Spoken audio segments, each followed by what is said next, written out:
A mis 67 años, imaginé que conocía bien a mi familia, hasta el día en que recibí aquel mensaje anónimo en la playa que lo cambió todo.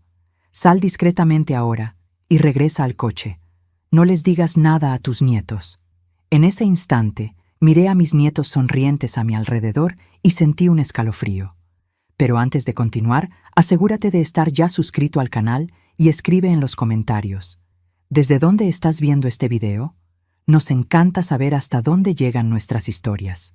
Mi nombre es Isabel. Tengo 67 años y mi vida cambió por completo en una tarde de verano. Era enero de 2024, un domingo particularmente caluroso en la playa de Cancún. Tras 2 años de luto por la pérdida de mi esposo Alfredo, finalmente había aceptado la insistente invitación de mi nieto Lucas para pasar un fin de semana con él y su esposa Amanda en su apartamento cerca de la orilla. Abuela, tienes que salir de esa casa. Ya hace mucho tiempo que el abuelo se fue, me había dicho Lucas durante su última visita, con esa sonrisa encantadora que siempre usaba cuando quería convencerme de algo desde niño. Lucas, mi único nieto, tenía 29 años y parecía estar prosperando.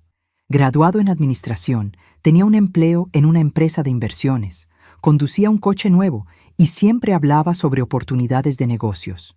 Yo sentía orgullo por él, especialmente considerando que mi hijo Roberto había fallecido en un accidente de coche cuando Lucas tenía apenas 15 años. Había criado al niño junto con Alfredo en los años siguientes, y verlo exitoso me daba la sensación de que, a pesar de todas las pérdidas, había hecho algo bien. Aquella tarde de domingo estábamos sentados bajo una sombrilla azul. Lucas y Amanda conversaban animadamente sobre algún viaje que planeaban, mientras yo observaba a las familias en la playa. Sentía una extraña mezcla de contento y melancolía. Era bueno estar allí, pero cada momento feliz también traía el dolor de la ausencia de Alfredo. Fue entonces cuando mi celular vibró. Eran las 3:22 p.m. Un mensaje de un número desconocido apareció en la pantalla. No confíes en ellos. Necesito hablar con usted urgentemente. Estoy en el kiosco Estrella de Mar, 100 metros a su derecha. Venga sola. Su vida y su fortuna dependen de esto. Mi corazón se disparó. ¿Quién enviaría un mensaje así? Por un momento, pensé en mostrárselo a Lucas, pero algo me hizo dudar. El mensaje mencionaba específicamente: no confíes en ellos. ¿Sería coincidencia? Miré a mi nieto y a su esposa, que continuaban su conversación como si nada hubiera pasado. El celular vibró de nuevo. Señora. Isabel, es sobre su testamento y la casa en San Miguel de Allende. Por favor, venga de inmediato. No mencione este mensaje. Aquello me heló la sangre. Nadie más que la familia sabía sobre la casa en San Miguel de Allende. Era una propiedad valiosa que Alfredo y yo habíamos comprado como inversión años atrás, mencionada solo en nuestro testamento. ¿Cómo sabía este extraño? Me duele un poco la cabeza, mentí, levantándome lentamente. Creo que voy a caminar un poco por la orilla para respirar. ¿Quiere que la acompañe, abuela?, preguntó Lucas de inmediato, levantándose. No es necesario, querido. Fue mucho sol, solo quiero estirar las piernas y comprar agua. Vuelvo en unos minutos. Caminé en la dirección indicada, mis pasos vacilantes en la arena caliente. Cada paso me alejaba de la seguridad familiar y me acercaba a lo desconocido. ¿Estaría siendo imprudente? A mis 67 años, siempre me consideré una mujer cautelosa y sensata. Pero algo en aquel mensaje había activado una alarma interior que no pude ignorar. El kiosco Estrella de Mar era un establecimiento sencillo de madera pintada de azul, con algunas mesas de plástico dispuestas en la arena. Un hombre de mediana edad, cabello gris y gafas oscuras, estaba sentado solo en una mesa de la esquina, observando atentamente mi aproximación. Cuando nuestras miradas se cruzaron, me hizo un leve asentimiento con la cabeza. Con el corazón latiendo fuerte, me senté frente a él. «Señora Isabel», dijo en voz baja, «mi nombre es Eduardo. Soy contador y trabajo en la oficina que administra las inversiones de su nieto Lucas. ¿Cómo sabe sobre mi casa en Campos?», pregunté directamente, aún desconfiada. porque su nieto ha estado haciendo muchas preguntas sobre ella en las últimas semanas, y sobre todos sus bienes en realidad. ¿Él tiene acceso a los documentos del testamento que usted firmó hace 2 meses? Aquella pregunta me golpeó como un puñetazo. Sí, había firmado una actualización de mi testamento recientemente, a pedido de Lucas. Él había insistido en que necesitaba modernizar mis documentos tras la muerte de Alfredo. ¿Cómo sabe eso?, murmuré, sintiendo un escalofrío. Eduardo miró a su alrededor antes de continuar. Señora Isabel, lo que le voy a decir es grave. Descubrí accidentalmente que su nieto está involucrado en un esquema de fraude financiero. Está hundido en deudas con gente peligrosa y planea usar su patrimonio para pagar lo que debe. Eso es absurdo, respondí automáticamente, pero sin mucha convicción. Lucas no me haría eso. El testamento que usted firmó no es lo que piensa. Él reemplazó las páginas después de que usted firmara. En él, usted le transfiere todo a él de inmediato, declarándose mentalmente incapaz de gestionar sus bienes. Mi cabeza comenzó a dar vueltas. Las piezas del rompecabezas encajaban de forma terrible. Las invitaciones insistentes para que saliera de casa, la preocupación excesiva por mi salud, las preguntas constantes sobre mis inversiones y propiedades. ¿Por qué me está contando esto?, pregunté, mi voz temblorosa. Porque descubrí que no es la primera vez que hace esto. Hubo otra víctima antes de usted, una tía abuela suya por parte de padre. ¿Y por qué? Eduardo dudó. Porque encontré algo aún más perturbador en su computadora. Abrió una carpeta y me mostró la copia impresa de un correo electrónico. Era una conversación entre Lucas y alguien identificado solo como Dr. M. El contenido era explícito sobre aumentar gradualmente la dosis para garantizar que parezca natural. Y los accidentes domésticos son siempre la mejor opción para personas mayores. Mi mundo se derrumbó en ese momento. No era solo mi dinero lo que estaba en juego. Era mi vida. ¿Qué hago ahora?, pregunté, sintiendo el pánico crecer dentro de mí. No puede volver a ese apartamento.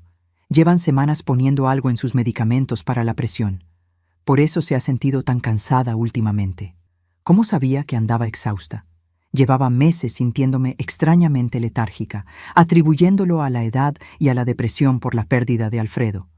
Pero mis cosas, mis documentos, puedo ayudarla a recuperarlos después. Ahora necesitamos salir de aquí.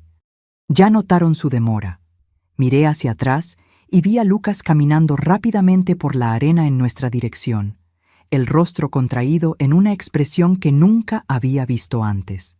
No era preocupación, era rabia. En ese momento tomé una decisión que lo cambiaría todo. Me levanté y seguí a Eduardo hasta su coche estacionado cerca. Cuando Lucas gritó mi nombre, fingí no escuchar. Estaba dejando atrás no solo a mi nieto, sino la última ilusión de familia que me quedaba. Aún no lo sabía, pero aquel mensaje en la playa sería el comienzo de la batalla más difícil de mi vida. Una lucha contra mi propia sangre para proteger no solo mi herencia, sino mi propia existencia. A medida que el coche de Eduardo se alejaba de la playa, mantuve los ojos fijos en el espejo retrovisor.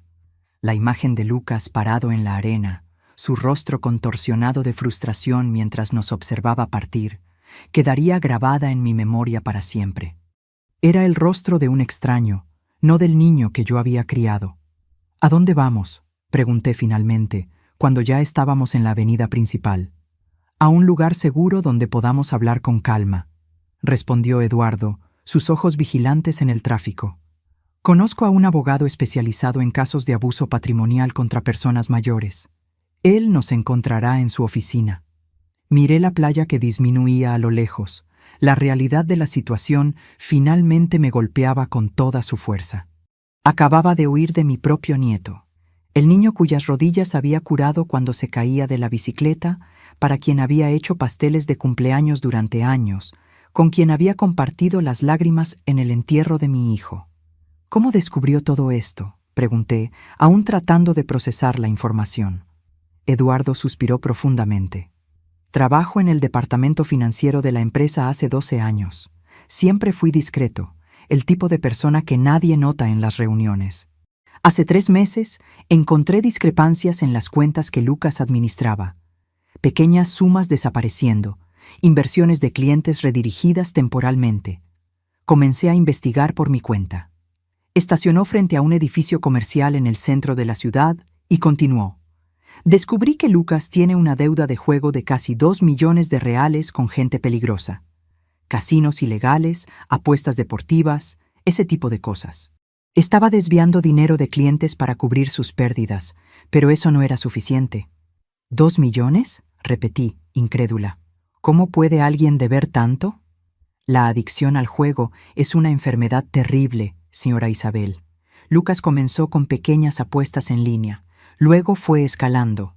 Cuando se dio cuenta, ya estaba involucrado con personas peligrosas que ofrecen crédito fácil, pero cobran con intereses exorbitantes y métodos nada convencionales.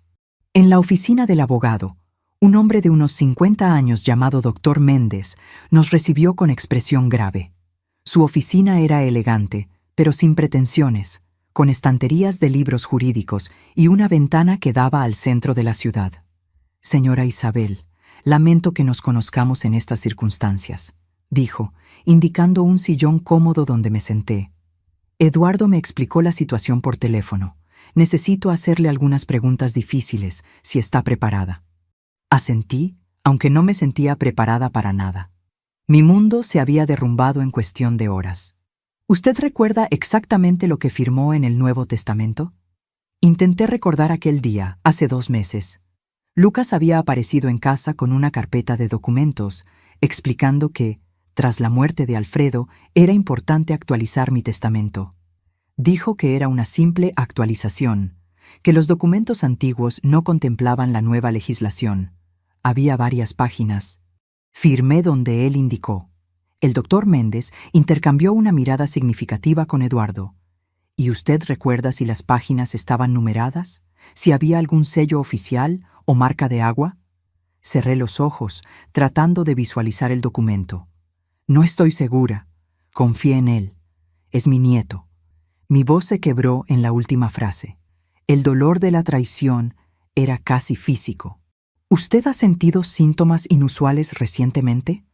¿Somnolencia excesiva? ¿Confusión mental? ¿Lapsos de memoria más allá de lo normal para su edad? Fue cuando las piezas comenzaron a encajar de forma aún más aterradora. Sí, he dormido mucho. A veces paso el día entero somnolienta. Lucas decía que era depresión por la muerte de Alfredo. Él comenzó a preparar mi té todas las noches. Decía que tenía hierbas calmantes. El doctor Méndez tomó notas rápidas. Necesitamos hacer un examen toxicológico de inmediato, dijo. Eduardo, ¿tiene las copias de aquellos correos electrónicos? Eduardo abrió su carpeta y sacó más documentos impresos. Uno de ellos tenía una lista de medicamentos, con nombres que yo no reconocía. Benzodiazepinas, murmuró el doctor Méndez al examinar la lista. Combinadas con otros sedantes. La intención era clara. Disminuir gradualmente su capacidad cognitiva, crear una apariencia de senilidad o demencia precoz. Pensé en los pequeños olvidos que había tenido en los últimos meses, en las veces que no podía encontrar las llaves u olvidaba nombres de personas conocidas. No era la edad. Me estaban envenenando lentamente. El plan de ellos era declararme incapaz y tomar control de todo, concluí, la voz temblorosa. No solo eso, Eduardo añadió sombríamente. Los correos electrónicos que encontré mencionaban una solución permanente en caso de que usted comenzara a sospechar. Mencionaban un accidente en la escalera de casa. Mi cuerpo entero tembló. El cuarto comenzó a dar vueltas. Me apoyé en la mesa para no caer. Mi propio nieto, susurré. El hijo de mi hijo. ¿Cómo pudo él? El doctor Méndez me dio un vaso de agua y esperó a que me recuperara. Lamentablemente, vemos casos así con frecuencia creciente. La cuestión ahora es cómo protegerla y recuperar el control de sus bienes. Primero, necesitamos garantizar su seguridad física.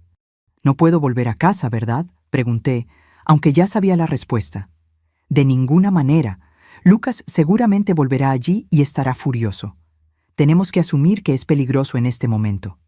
¿Pero dónde voy a quedarme? No tengo otros parientes cercanos. El doctor Méndez intercambió otra mirada con Eduardo.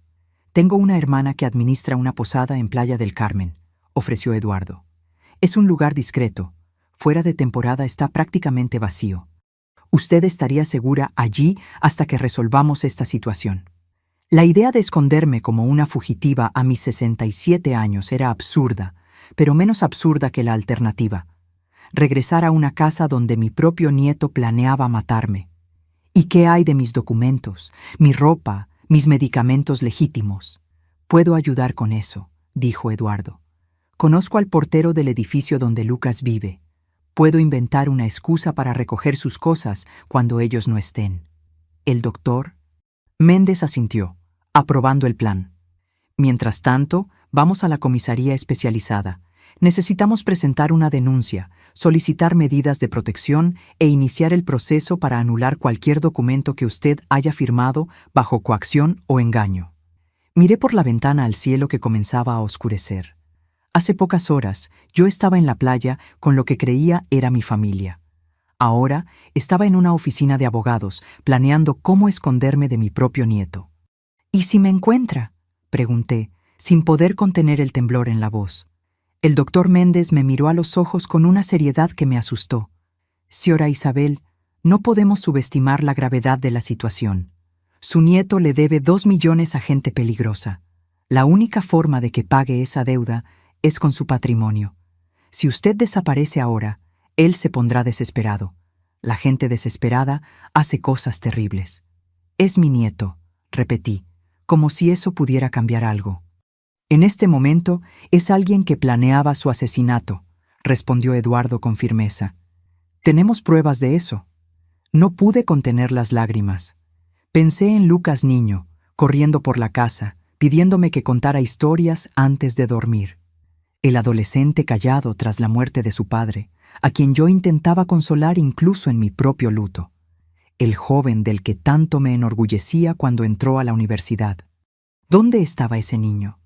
¿Había sido solo una ilusión? Cuando salimos de la oficina, ya estaba oscuro. Eduardo condujo cuidadosamente por las calles concurridas de Cancún, siempre revisando el retrovisor para garantizar que no estábamos siendo seguidos. Me sentía como un personaje en una de esas películas de suspense que a Alfredo le encantaba ver. Excepto que esta era mi vida real. Mi celular sonó varias veces durante el trayecto. Era Lucas. Cada llamada no contestada hacía que mi corazón se encogiera. En el 6º intento llegó un mensaje de texto. «Abuela, ¿dónde estás? Estamos muy preocupados. Ese hombre con el que saliste es peligroso. Por favor, llámame urgente». Le mostré el mensaje a Eduardo, que negó con la cabeza. Clásico, invertir la situación, hacer que usted dude de quien realmente está tratando de ayudarla. ¿Cómo voy a saber que puedo confiar en usted?, pregunté de repente. Acabo de conocerlo. Eduardo sonrió tristemente. Es una pregunta justa. Usted no me conoce, pero conoce a su nieto y vio las pruebas. Al final, tendrá que confiar en alguien. Solo espero que elija a las personas correctas. El teléfono sonó de nuevo. Esta vez era Amanda, la esposa de Lucas. ¿Ella también está involucrada? Hasta el cuello, confirmó Eduardo. ¿Fue ella quien investigó sobre los medicamentos? ¿Tiene formación en farmacia, sabía? No sabía. Me di cuenta de que había tantas cosas que yo no sabía sobre las personas que consideraba familia. El camino a Playa del Carmen fue silencioso. Yo observaba las luces de la carretera pasando, tratando de procesar todo lo que había descubierto. De vez en cuando, revisaba mi teléfono, ahora silenciado, pero aún recibiendo mensajes desesperados de Lucas. La última de ellas me hizo ahogarme. «Abuela, acabo de pasar por tu casa para ver si habías vuelto. La puerta estaba abierta y hay cosas fuera de lugar. Creo que alguien entró. Estoy muy preocupado por ti. Por favor, llámame». Él fue a mi casa, le dije a Eduardo, mostrándole el mensaje. Probablemente está buscando documentos, certificados de propiedad, cualquier cosa que pueda usar, respondió Eduardo. O plantando evidencias de que usted está confundida, desorientada. Es parte del plan. Llegamos a la posada alrededor de las 10 de la noche. Era un lugar sencillo, pero acogedor. rodeado de árboles y con el sonido del mar de fondo. La hermana de Eduardo, una señora simpática llamada Celia, me recibió con un abrazo cálido, como si ya me conociera desde hace años. «Preparé la cabaña del fondo para usted», dijo, guiándome por un camino iluminado por pequeñas luces de jardín. «Es la más privada. Nadie sabrá que está aquí». La cabaña era pequeña, pero cómoda, con una cama doble, un baño limpio y un pequeño balcón con vista a un jardín. En mis 67 años de vida, nunca imaginé que estaría escondiéndome en una posada de playa, huyendo de mi propia familia. «Mañana temprano iré a la comisaría con el doctor Méndez», explicó Eduardo. «Y después intentaré recuperar sus cosas en el apartamento de Lucas. Usted se queda aquí con Celia. No conteste el teléfono, no use tarjetas de crédito, no hable con nadie que no seamos nosotros». Cuando finalmente me quedé sola, me senté en la cama y permití que el shock y el dolor finalmente me dominaran por completo. Lloré como no lloraba desde la muerte de Alfredo.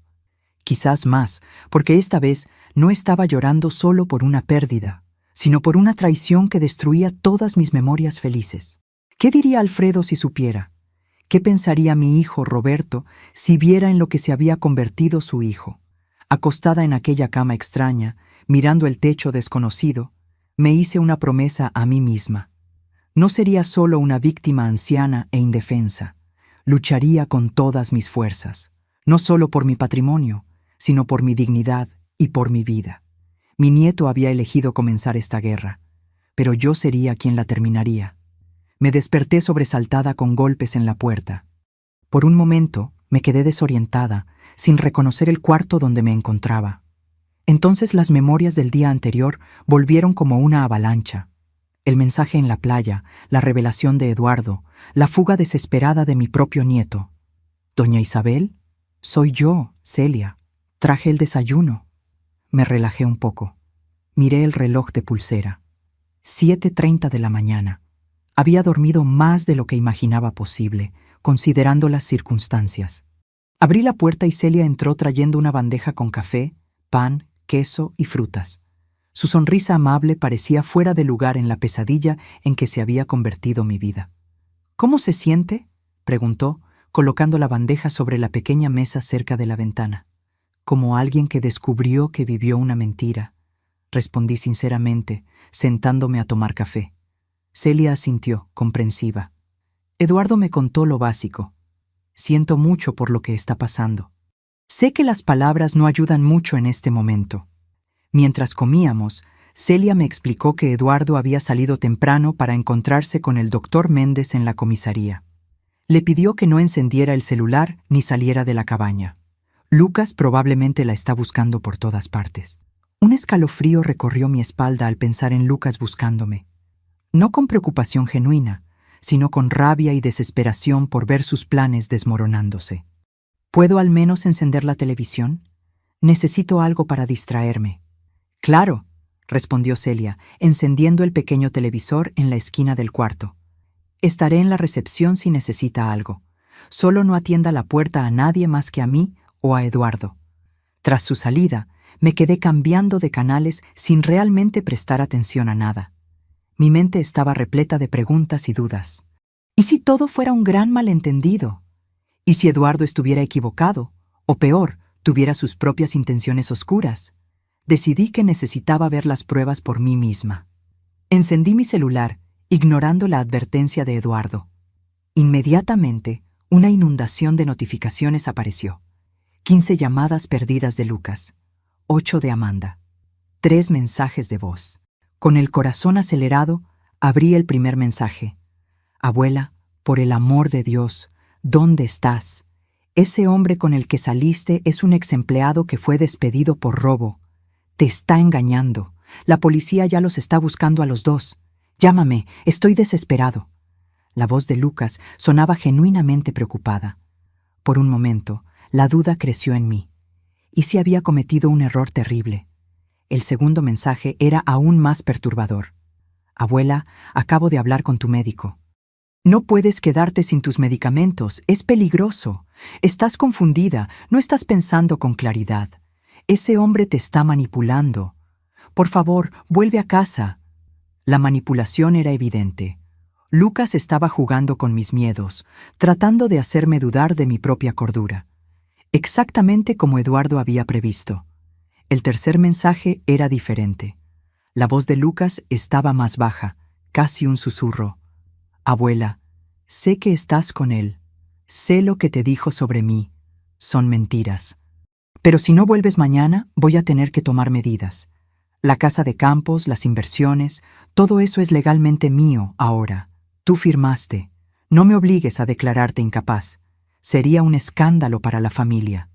Mi sangre se heló. Ya no era una súplica preocupada, era una amenaza velada. La confirmación de todo lo que Eduardo me había contado. Apagué el teléfono con las manos temblorosas, sintiéndome nauseada. No había más dudas. Mi propio nieto, el último lazo familiar que me quedaba, me estaba amenazando. El teléfono de la cabaña sonó, sobresaltándome. Contesté vacilante. «Doña Isabel, es Celia. Eduardo acaba de llamar. Él y el doctor Méndez están en camino. Tienen noticias importantes». Una hora después, Eduardo y el doctor Méndez llegaron a la cabaña. Ambos parecían tensos, pero determinados. El abogado llevaba una carpeta llena de documentos. «Logramos presentar la denuncia», comenzó el doctor Méndez, sentándose a la pequeña mesa. «Y obtuvimos una medida de protección de emergencia contra Lucas y Amanda. Legalmente no pueden acercarse a usted». «Como si un trozo de papel pudiera protegerme», comenté amargamente. «Es un comienzo», respondió Eduardo. «Pero tenemos noticias más graves. Pasé por el apartamento de Lucas cuando sabía que no estaría allí. El portero es mi amigo, como mencioné. Logré recuperar algunas de sus cosas, pero también encontré esto». Colocó sobre la mesa una pequeña caja de medicamentos. «Este es supuestamente su medicamento para la presión alta. Lo mandé a analizar a toda prisa en un laboratorio particular donde tengo contactos. No es el medicamento que debería ser. Contiene una combinación de sustancias, incluyendo benzodiazepinas en dosis creciente». El doctor Méndez asintió gravemente. «Esto fortalecerá nuestra acción criminal contra él. Intento de homicidio con dolo eventual, como mínimo». «Y hay más», continuó Eduardo, abriendo un sobre.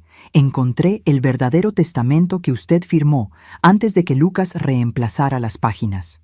Compare con este otro, que obtuvimos en la notaría donde fue registrado». Examiné los dos documentos lado a lado. Parecían idénticos a primera vista. Ambos tenían mi firma al final de cada página, pero el contenido era completamente diferente. En el documento original, yo dejaba el 70% de mis bienes a Lucas, con la condición de que cuidara la casa de campos, que tenía valor sentimental por haber sido comprada con Alfredo. El otro 30% iría a instituciones de caridad.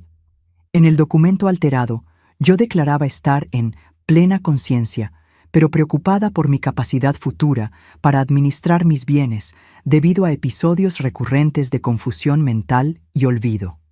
El texto transfería inmediatamente la administración de todo mi patrimonio a Lucas, con una cláusula que lo convertía en mi curador en caso de incapacidad mental que ciertamente se agravará con el tiempo. «Esto es monstruoso», murmuré, sintiendo una ola de náusea. «Es fraude documental», corrigió el doctor Méndez. «Y tenemos cómo probarlo. Las páginas reemplazadas tienen diferencias sutiles en el papel y en la fuente usada. Un perito grafotécnico podrá confirmar que algunas firmas fueron copiadas o falsificadas. Conseguimos información financiera también», añadió Eduardo, mostrando más papeles. «Lucas debe exactamente 1,87 millones a un prestamista conocido como Tiburón. El plazo final para el pago es en 2 semanas.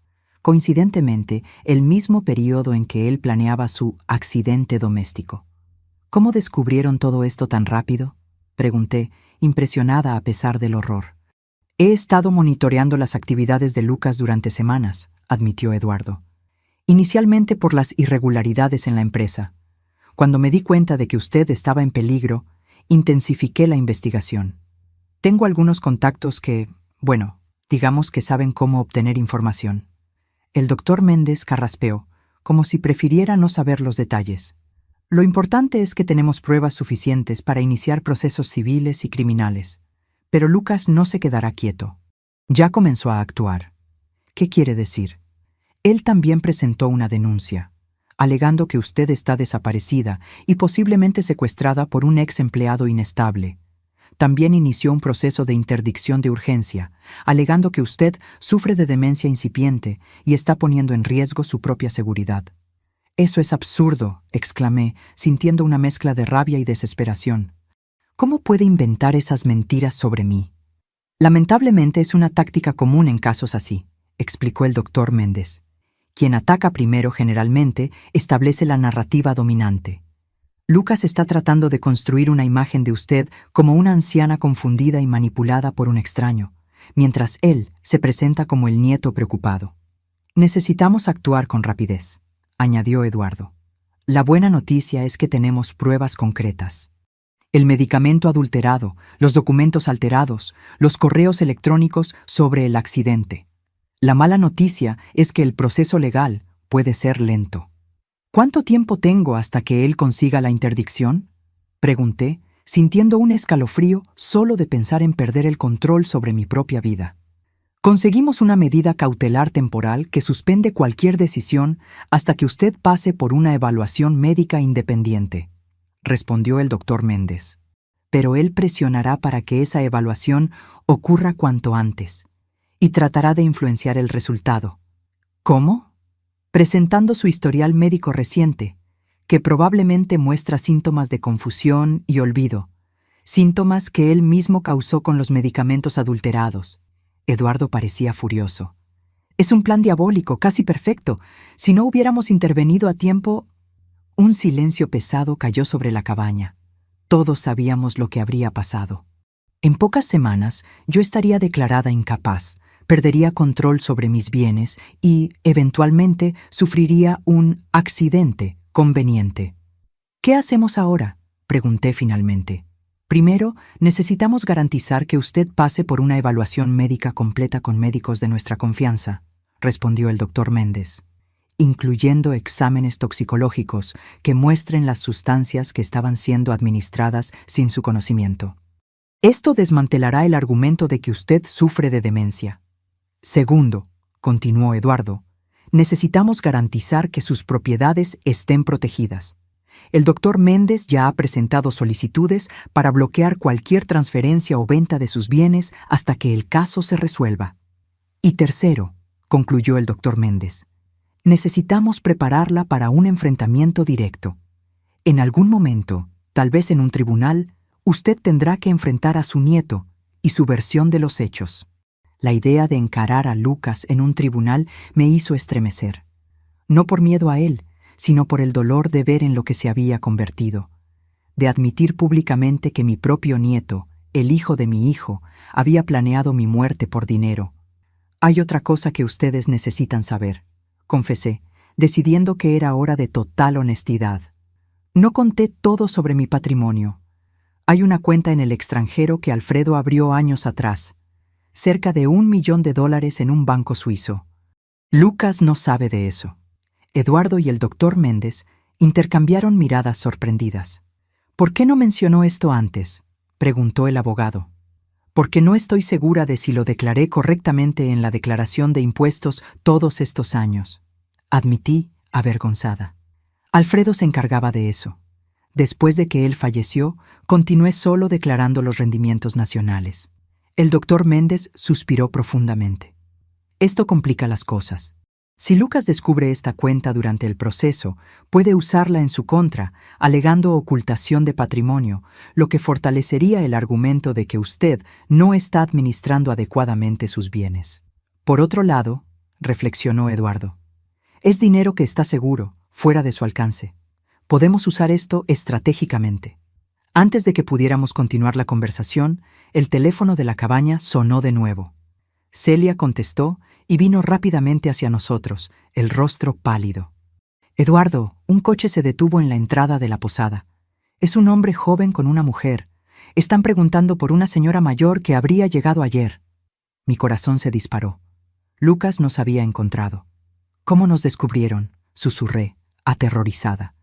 Eduardo pensó rápidamente. «¿Su celular? ¿Usted lo encendió?». Solo por unos minutos, confesé, para escuchar sus mensajes. Tiempo suficiente para rastrear la señal, murmuró.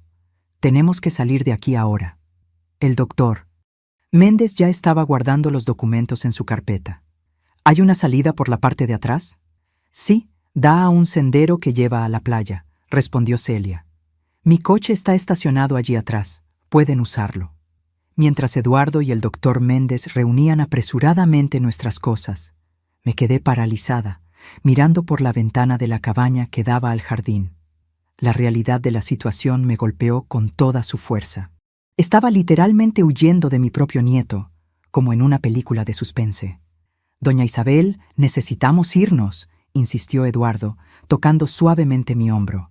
Ellos no pueden verla. Asentí, forzando mis piernas temblorosas a moverse. Tomamos la pequeña bolsa con mi ropa y documentos y salimos por la parte de atrás, siguiendo un sendero estrecho entre arbustos floridos que en otras circunstancias me habrían parecido encantadores. El coche de Celia era un modelo antiguo, pero bien conservado. Eduardo asumió la dirección, mientras el doctor Méndez se sentaba a mi lado en el asiento trasero. ¿A dónde vamos?, pregunté mientras el coche avanzaba por una carretera secundaria, lejos de la entrada principal de la posada. A Ciudad de México, decidió Eduardo, los ojos alternando entre la carretera y el retrovisor. Tengo un amigo que posee un pequeño hotel en el centro. No es lujoso, pero es discreto. Podemos hospedarnos allí usando nombres falsos mientras preparamos los próximos pasos. El doctor Méndez asintió, aprobando el plan. En la capital tendremos acceso más fácil a los recursos legales que necesitamos y nos perderemos entre la multitud. El viaje a Ciudad de México fue tenso. Cada vez que un coche se acercaba demasiado, me encogía en el asiento imaginando a Lucas persiguiéndonos. Eduardo conducía con cuidado, pero rápidamente, tomando rutas alternativas para garantizar que no estábamos siendo seguidos. ¿Cree que él sabe a dónde vamos?, pregunté en cierto momento. Es improbable, respondió Eduardo. Aunque hayan rastreado su celular hasta la posada, no tendrían cómo saber nuestros planes futuros. A menos que... El doctor Méndez comenzó. Entonces se detuvo, como si estuviera pensándolo mejor. ¿A menos que qué?, insistí. A menos que ellos hayan puesto algún tipo de rastreador en nuestras cosas. Pero eso sería... ¿paranoia?, completé. Creo que ya pasamos el punto donde podemos descartar cualquier escenario por parecer demasiado paranoico. Eduardo estuvo de acuerdo. Cuando lleguemos a Ciudad de México, vamos a revisar nuestra ropa y pertenencias, por precaución. A medida que nos acercábamos a la ciudad, el tráfico se intensificaba. El flujo constante de coches, autobuses y camiones era a la vez reconfortante y opresivo. Por un lado, era más fácil perderse en la multitud. Por otro, la contaminación y el ruido contrastaban drásticamente con la tranquilidad de la posada en Playa del Carmen. El hotel del amigo de Eduardo quedaba en una calle estrecha en el centro antiguo. Era un edificio de 3 pisos, con fachada de azulejos decorados, típico de la arquitectura de principios del siglo XX. El vestíbulo era pequeño, pero limpio y acogedor. Fernando, estos son mis tíos Carlos e Isabel. Eduardo nos presentó al recepcionista, un hombre de mediana edad con bigote gris. Están teniendo problemas con una fuga en el apartamento y necesitan quedarse algunos días. Fernando asintió, comprendiendo el mensaje entre líneas. Claro, tenemos un cuarto doble disponible en el 3er piso. Muy tranquilo, ventanas hacia la parte de atrás. Después de instalarnos en el cuarto, sencillo pero cómodo, Eduardo revisó metódicamente toda nuestra ropa y pertenencias en busca de posibles rastreadores. No encontró nada, lo que trajo algo de alivio. El doctor Méndez había salido para hacer algunas llamadas en particular. Cuando regresó, parecía más optimista. Conseguí agendar una consulta con la doctora Elena Campos para mañana por la mañana. Ella es neuróloga y perito judicial, especializada en evaluaciones de capacidad mental. Es extremadamente respetada y absolutamente ética. Si ella atesta su plena capacidad, será un golpe devastador contra las alegaciones de Lucas. ¿Y qué hay de la casa de San Miguel de Allende?, pregunté. ¿Y mis otros bienes? El juez concedió el bloqueo temporal que solicitamos, respondió el doctor Méndez. Lucas no puede vender, transferir o alterar nada hasta la resolución del caso. Pero eso no le impedirá intentar otros medios. ¿Como cuáles? Él ya está esparciendo una historia sobre su supuesto declive mental entre amigos y conocidos, creando una red de testigos que dirán haber notado cambios en su comportamiento en los últimos meses.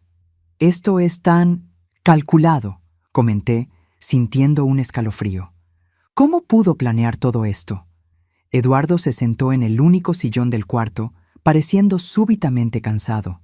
La adicción al juego puede transformar completamente a una persona. La combinación de deudas enormes y el miedo a acreedores violentos crea una desesperación que justifica cualquier cosa en la mente del adicto.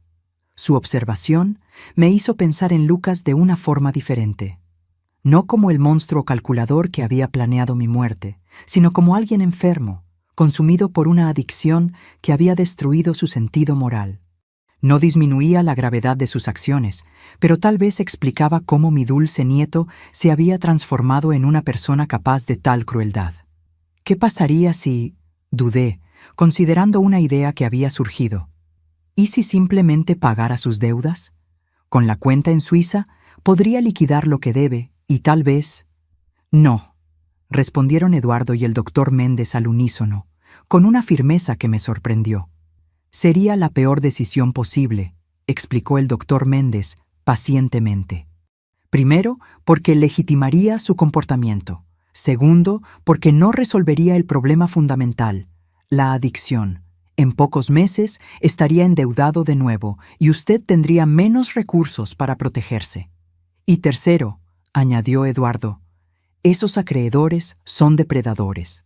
Si descubren que usted pagó una deuda de ese tamaño, no la dejarán en paz. Usted se convertirá en un objetivo. Asentí, reconociendo la sabiduría del consejo, pero mi corazón de abuela aún dolía. A pesar de todo, todavía era difícil aceptar que Lucas había cruzado un punto sin retorno. Descanse un poco, sugirió el doctor Méndez, revisando su reloj. Mañana será un día crucial con la evaluación médica. Necesita estar fuerte y lúcida.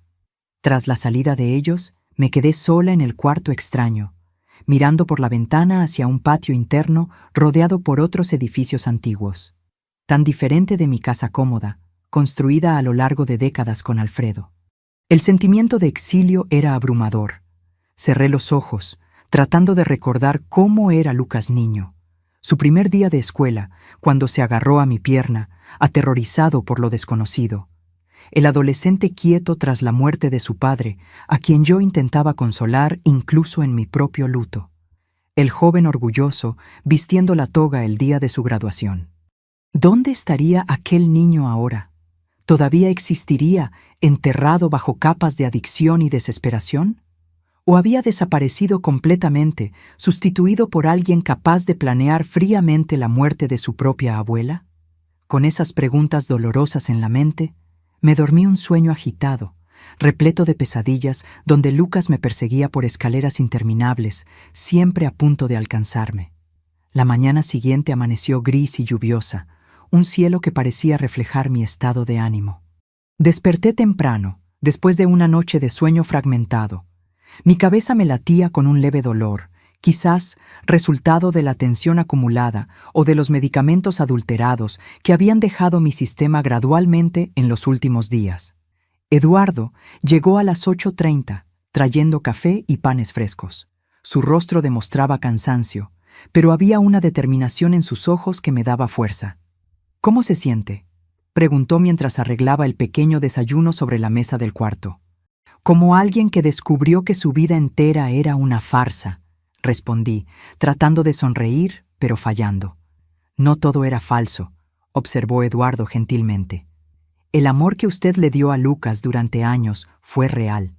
Las memorias felices que compartieron eran verdaderas. Lo que sucedió después no borra eso». Sus palabras, aunque bien intencionadas, tocaron una herida abierta. ¿Cómo confiar en cualquier recuerdo ahora? ¿Cuántas de las risas, de los momentos de cariño, de las confidencias compartidas con mi nieto habían sido genuinas y cuántas habían sido calculadas para manipularme? Tenemos que salir en 20 minutos para la consulta con la doctora Elena, informó Eduardo, cambiando de tema al notar mi incomodidad. El doctor Méndez nos encontrará directamente en la clínica. Consiguió copias de los exámenes médicos que Lucas adjuntó a la solicitud de interdicción. Son de hace 3 meses, cuando usted estuvo en el hospital con mareos. ¿Recuerda? Recordaba vagamente. Había tenido un episodio de vértigo después del almuerzo en casa de Lucas. En su momento, lo atribuí al calor y al cansancio. Ahora me daba cuenta de que probablemente ya estaban empezando a drogarme. En esos exámenes ya había señales de algunas sustancias inusuales en su organismo, continuó Eduardo. Lucas usó los resultados para alegar que usted ya presentaba síntomas de declive cognitivo hacía meses, pero la doctora Elena sabrá interpretar correctamente lo que estaba sucediendo. La clínica de la doctora Elena quedaba en un barrio elegante de Ciudad de México, en un edificio moderno de fachada espejada.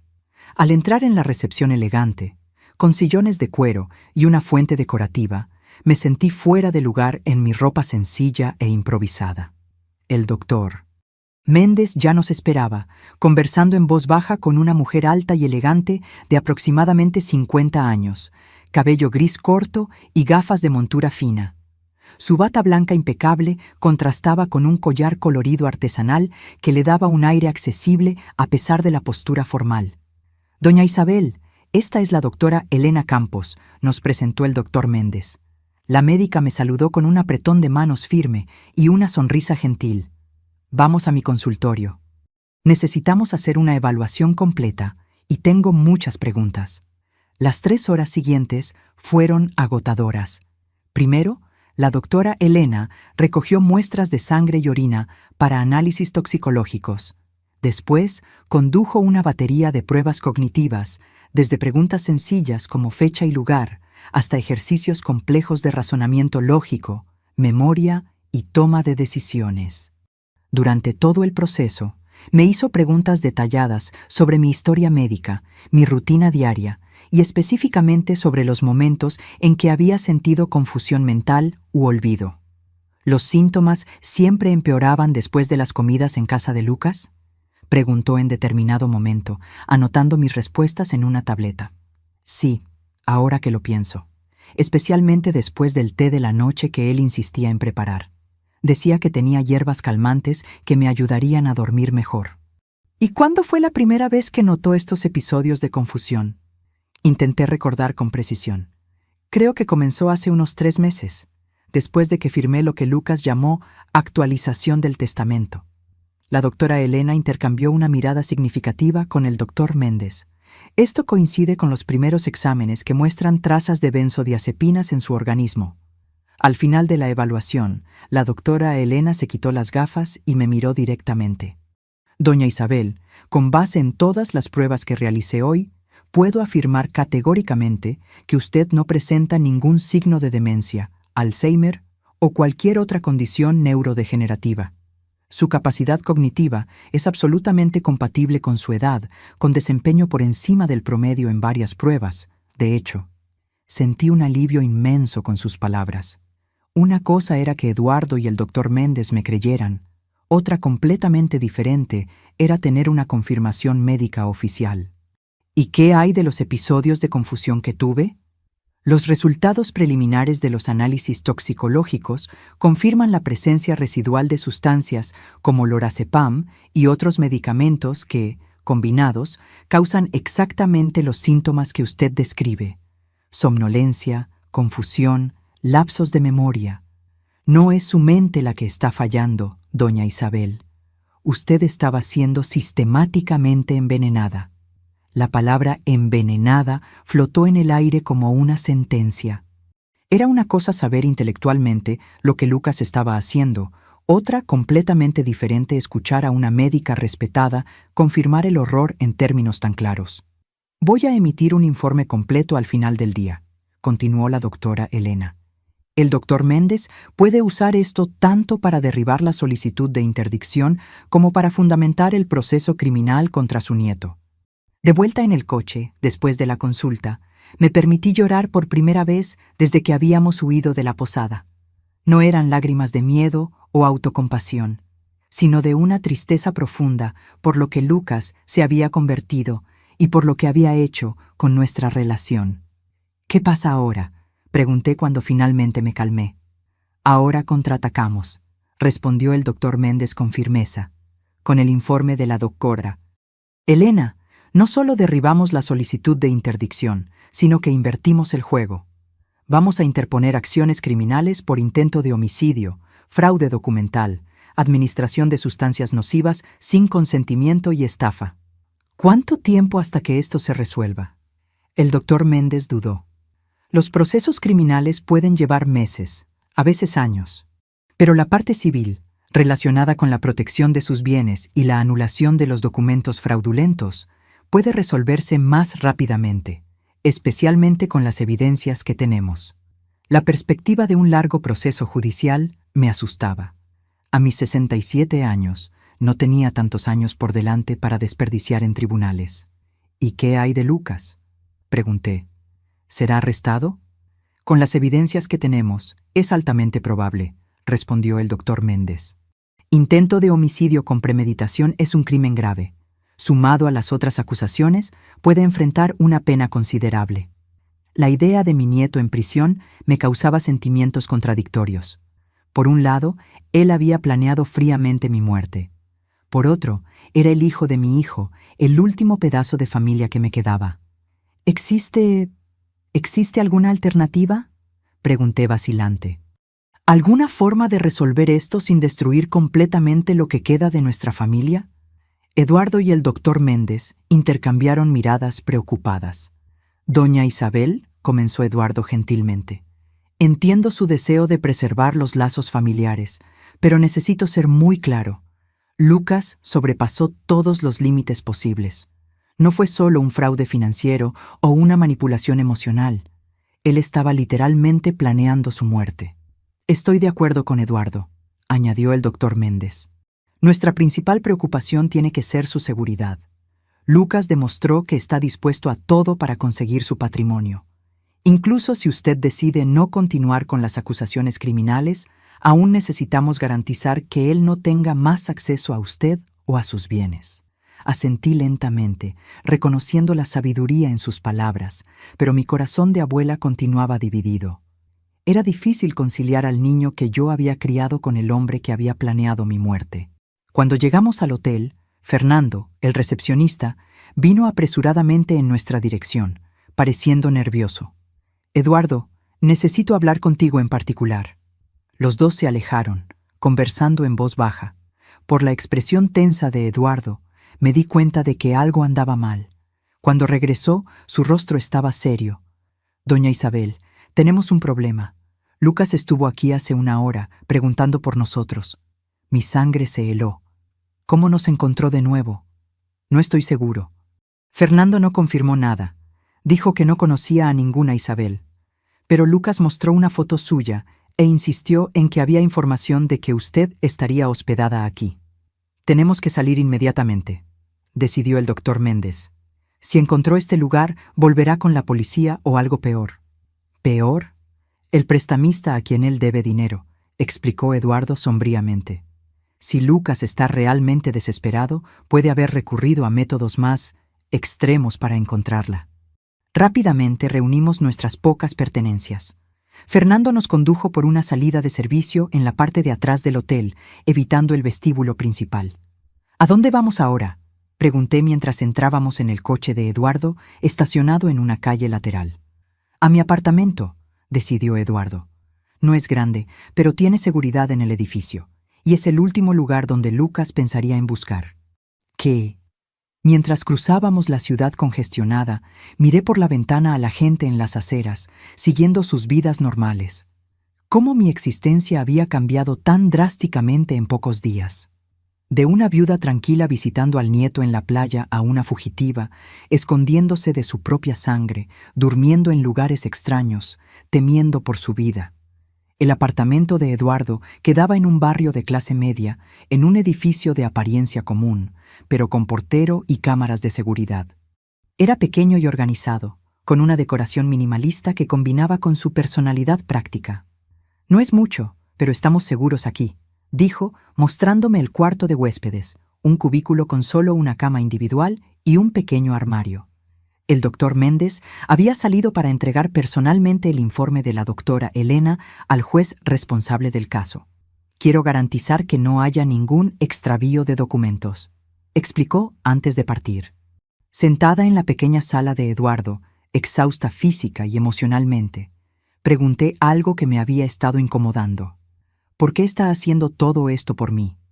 ¿Arriesgando su empleo, su seguridad, abriendo su casa a una extraña? Eduardo detuvo lo que estaba haciendo y se sentó en el sofá frente a mí. Sus ojos reflejaban una mezcla de determinación y tristeza, porque hace 6 años, mi propia abuela pasó por algo similar. Respondió con voz baja. Mi tío, el hijo mayor de ella, hizo casi lo mismo. Manipuló documentos, convenció a todos de que ella estaba senil, asumió control de todo. Cuando finalmente lo descubrimos, era demasiado tarde. Ella murió sola en un asilo de 5ª categoría, donde él la había internado para ahorrar dinero, mientras vivía en la mansión de ella. Sus puños se cerraron con el recuerdo doloroso. Yo era demasiado joven, no tenía recursos o conocimiento para ayudarla. Cuando vi lo que Lucas estaba planeando hacer con usted, juré que esta vez sería diferente, que esta vez yo haría algo. Sus palabras me conmovieron profundamente. En medio de la pesadilla en que se había convertido mi vida, encontré un alma gentil, alguien dispuesto a arriesgarlo todo para ayudar a una desconocida por principios morales. Gracias, susurré, sosteniendo su mano. No sé lo que habría pasado si usted no me hubiera enviado aquel mensaje en la playa. Sabemos exactamente lo que habría pasado, respondió sombríamente. Y es por eso que no podemos bajar la guardia hasta que Lucas esté legalmente impedido de acercarse a usted. El teléfono de Eduardo sonó. Era el doctor Méndez con noticias. El juez recibió el informe y suspendió inmediatamente el proceso de interdicción, informó, sonando triunfante. Mejor aún, emitió una orden judicial prohibiendo a Lucas acercarse a doña Isabel o a cualquiera de sus propiedades. La policía ya fue notificada. Era una victoria importante, pero todos sabíamos que no significaba el fin de la batalla. Lucas aún estaba desesperado, endeudado y peligroso, y ahora, más acorralado que nunca. ¿Y qué hay del proceso criminal?, pregunté. El delegado agendó su declaración para mañana por la mañana, respondió el doctor Méndez. Con sus declaraciones y todas las evidencias que reunimos, deben emitir una orden de arresto para Lucas y Amanda al final del día.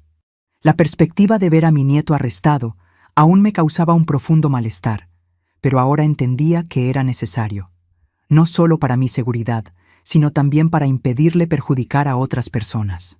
Aquella noche, Eduardo reforzó la seguridad del apartamento, revisando 2 veces todas las cerraduras e instalando un dispositivo de alarma portátil en la puerta. El doctor Méndez se había ido, pero prometió volver a la mañana siguiente con noticias. ¿Cree que estamos seguros aquí?, pregunté mientras Eduardo preparaba un té en la pequeña cocina. Creo que sí, respondió, aunque podía notar vacilación en su voz. Lucas no conoce esta dirección, y el edificio tiene portero 24 horas. Sin embargo, viendo mi expresión preocupada, añadió, pero tal vez sea prudente pensar en un lugar aún más seguro. Tengo un amigo que posee una granja en las afueras de la ciudad. Podríamos ir allí mañana hasta que Lucas sea capturado. Asentí, agradecida por su preocupación, pero al mismo tiempo cansada de huir. A mis 67 años, después de una vida de trabajo honesto con Alfredo, me había convertido en una fugitiva, escondiéndome en lugares desconocidos, temiendo por mi seguridad. ¿Qué le pasó a mi vida?, murmuré, más para mí misma que para Eduardo. Fue interrumpida temporalmente, él respondió, sentándose frente a mí y ofreciéndome una taza de té. Pero no se acabó. Usted va a reconstruirla, diferente quizás, pero aún suya. Sus palabras contenían una sabiduría que me reconfortó. Sí, mi vida había sido puesta patas arriba, pero todavía estaba en mis manos. Si conseguía sobrevivir a esta crisis, podría empezar de nuevo, con nuevas bases, nuevas personas, nuevos propósitos. Por la mañana, el timbre sonó temprano. Era el doctor Méndez, pareciendo agitado. Tenemos una pista sobre Lucas, anunció tan pronto como entró. Un portero de hotel en Monterrey reconoció su foto en el noticiero. Aparentemente, él y Amanda se registraron anoche bajo nombres falsos. ¿Monterrey?, preguntó Eduardo sorprendido. ¿Por qué irían allí? No estoy seguro, pero la policía está en camino. Con suerte, serán detenidos en las próximas horas. La noticia trajo un pequeño alivio, pero algo aún me incomodaba. Monterrey no tiene sentido, observé. Si estuvieran realmente huyendo, irían más lejos, tal vez incluso intentarían salir del país. El doctor Méndez frunció el ceño, considerando mi observación. Usted tiene razón. Parece una elección extraña para quien está fugitivo. A menos que... Eduardo comenzó. Entonces se detuvo abruptamente, como si una idea perturbadora hubiera ocurrido. ¿A menos que qué?, insistí. A menos que sea una distracción deliberada, completó, intercambiando una mirada preocupada con el doctor Méndez. En ese exacto momento, el celular de Eduardo sonó. Él contestó. Escuchó por algunos segundos y su rostro palideció. ¿Cuándo?, preguntó tensamente. Entendí. Estamos saliendo de inmediato. Colgando, se giró hacia nosotros con urgencia. Alguien invadió su casa en Ciudad de México, doña Isabel. El sistema de alarma se disparó hace 15 minutos. La policía está en camino, pero... Lucas, concluí, sintiendo un escalofrío en la espalda. Él nunca estuvo en Monterrey. Envió a alguien para crear una falsa pista mientras iba tras lo que realmente quería. Necesitamos ir allí, decidió Eduardo. Si está buscando documentos o valores, necesitamos saber exactamente lo que cogió. Es peligroso, alertó el doctor Méndez. Si Lucas todavía está en la casa, la policía ya debe haber llegado, argumentó Eduardo. Y necesitamos evaluar los daños, ver lo que buscaba. A regañadientes, el doctor Méndez estuvo de acuerdo, y en 20 minutos estábamos en el coche, dirigiéndonos a mi casa, un lugar que yo no veía desde aquella fatídica ida a la playa, que parecía haber ocurrido hace una eternidad, aunque hubiera sido solo hace unos días. Al acercarnos a la calle familiar, vi 2 patrullas de policía estacionadas frente a mi casa. El pequeño jardín que yo cuidaba con tanto cariño parecía intacto, pero la puerta principal estaba visiblemente dañada. Un policía nos abordó cuando salimos del coche. La casa fue invadida, explicó. La alarma asustó al invasor, que huyó antes de nuestra llegada, pero causó bastante daño allí dentro. Parece que buscaba algo específico. Entrando en la casa, me quedé choqueada con lo que vi. Cajones volteados, armarios abiertos, documentos esparcidos por el suelo. Mi santuario, el hogar que había compartido con Alfredo por décadas, profanado por la avaricia y desesperación de mi propio nieto. Fue directo a la oficina, observó Eduardo, caminando por el pasillo. Sabía exactamente lo que buscaba. En la pequeña oficina, el caos era aún mayor. El escritorio antiguo, que tanto le encantaba a Alfredo, había sido dañado, sus cajones arrancados y vaciados. La caja fuerte, empotrada en la pared, estaba abierta, su contenido desaparecido. ¿Qué había en la caja fuerte?, preguntó el doctor Méndez. Algunas joyas de familia, documentos importantes y... Dudé, recordando algo que casi había olvidado. Los datos de acceso a la cuenta en Suiza. Eduardo y el doctor Méndez intercambiaron miradas alarmadas. Si Lucas consiguió esos datos, habló Eduardo lentamente, puede intentar acceder a la cuenta remotamente, transferir todo el dinero. Necesitamos llamar al banco de inmediato, decidió el doctor Méndez, ya cogiendo el teléfono. Bloquear la cuenta antes de que sea demasiado tarde. Mientras ellos se ocupaban de eso, caminé lentamente por la casa, absorbiendo la extensión de la violación. Cada habitación contenía memorias. El cuarto donde Alfredo y yo dormíamos abrazados en las noches frías. La cocina donde él preparaba su famoso arroz al horno los domingos. La sala donde Lucas, aún niño, abría regalos de Navidad con ojos brillantes de excitación. Ahora todo estaba manchado, no solo por la invasión física, sino por la traición que había precedido este momento. Cogí una fotografía caída en el suelo. Yo, Alfredo y Lucas, en su graduación de la secundaria. 3 rostros sonrientes, orgullosos, unidos. Una imagen de una familia que ya no existía. El doctor Méndez apareció a mi lado, el rostro sombrío. Conseguí hablar con el banco en Suiza. Confirmaron que hubo un intento de acceso a la cuenta hace 20 minutos, usando sus credenciales. ¿Lucas lo consiguió? No. El banco bloqueó el intento por venir de una IP no reconocida. Tienen protocolos rigurosos para cuentas de ese tamaño, pero ahora implementaron un bloqueo total. Nadie podrá acceder a la cuenta hasta que usted comparezca personalmente a la agencia en Suiza. Suspiré, parcialmente aliviada. Al menos no consiguió el dinero. Pero ahora está más desesperado que nunca, observó Eduardo, uniéndose a nosotros. Y sabe que su última esperanza de pagar las deudas acaba de desaparecer. Un policía se acercó, sosteniendo su radio. «Señora Nogueira, acabamos de recibir una información importante. Un vehículo registrado a nombre de Lucas Nogueira fue avistado en la carretera hacia San Miguel de Allende hace cerca de 1 hora. La mención de San Miguel de Allende hizo que mi corazón se disparara. La casa de veraneo, la propiedad que tenía tanto valor sentimental para mí y Alfredo. Está yendo a la casa de Campos», concluí. «Tal vez crea que hay algo de valor allí, algo que pueda vender rápidamente.